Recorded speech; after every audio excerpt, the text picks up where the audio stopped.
Are it should be perverted. పిచ్చోడన అయి ఉండాలా లేకపోతే పర్వర్టెడ్ అన్న అయి ఉండాలా? He certainly lost his mental balance.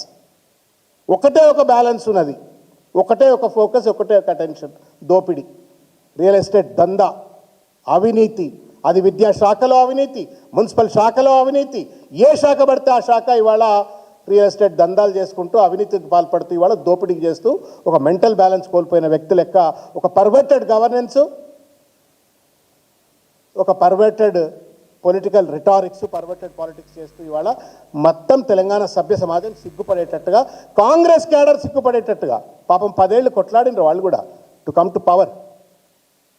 అధికారం రావడం కోసం 10 ఏళ్ళు పాపం తిన్నా తినకున్నా ప్రతి ఊళ్ళో కాంగ్రెస్ పార్టీ జెండా పట్టుకొని కొట్లాడి అధికారంకి వచ్చిన కాంగ్రెస్ కార్యకర్త కూడా ఇవాళ బాధపడేటువంటి ఒక రీతిలో ఇవాళ ఒక గాంధీ సిద్ధాంతాలతో కొనసాగేటువంటి ఒక పార్టీలో హిట్లర్ నాకు స్ఫూర్తిదాత అని చెప్పుకున్నటువంటి వాడు భారతదేశంలో ఏ కాంగ్రెస్ నాయకుడు కానీ ముఖ్యమంత్రి కానీ ఇంతవరకు చెప్పలే. రేవంత్ రెడ్డి చెప్తా ఉన్నాడు.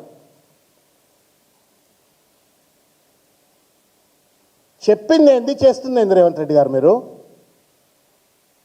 ఏం చెప్పిండ్రు, ఏం చేస్తున్నారు రేవంత్ రెడ్డి గారు? మీరు ఏం తమాషా? ప్రజాస్వామ్యం అంటే, ప్రజలకు ఇచ్చిన వాగ్దానం అంటే తమాషనా? మేనిఫెస్టోలు అంటే తమాషనా? ఏం చెప్పి అధికారంలోకి వచ్చినావు? ఇవాళ ఏ భాగవతం నువ్వు వెలగబెడుతున్నావో దయచేసి ప్రజలందరికీ తెలియదు అని చెప్పని అనుకుంటే నీ అంత మూర్ఖుడు లేడు. పిల్లి గనక కళ్ళు మూసుకొని పాలు తాగుతూ నన్ను ఎవ్వడు చూస్తలేడని చెప్పని అనుకున్నట్టుగానే ఉంది రేవంత్ రెడ్డి వ్యవహారం. You are an utter failure, utter failure. Revenue receipts లేవు, డెట్ ట్రాప్లో స్టేట్, సర్ప్లస్ అని చెప్తాడు, డెఫిసిట్ రెవెన్యూ చూపెడతాడు. ఇష్టం వచ్చినట్టుగా ఇవాళ సిఏజీ మొట్టకాయలు వేస్తే కూడా సిగ్గు ఎగ్గు లేనట్టుగా ఇవాళ పనిచేస్తూ ఇవాళ మళ్ళీ 4 చోట్ల మీటింగులు పెట్టి ప్రజల వద్ద పాలన ఏదో ప్రజా ప్రణాళిక అని చెప్పని 99 రోజుల ప్రణాళిక అని చెప్పని దాన్ని సభలు పెడతారు. దానికి ఒక టార్గెట్ లేదు, దానికి ఒక సర్వీస్ లెవెల్ అగ్రిమెంట్ లేదు, బడ్జెట్లు లేవు, ప్రణాళికలు లేవు.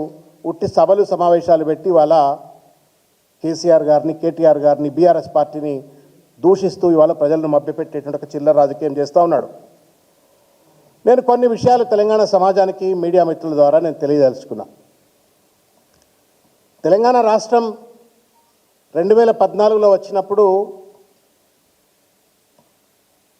బాగా వెనక్కి నెట్టివేయబడ్డ రాష్ట్రం.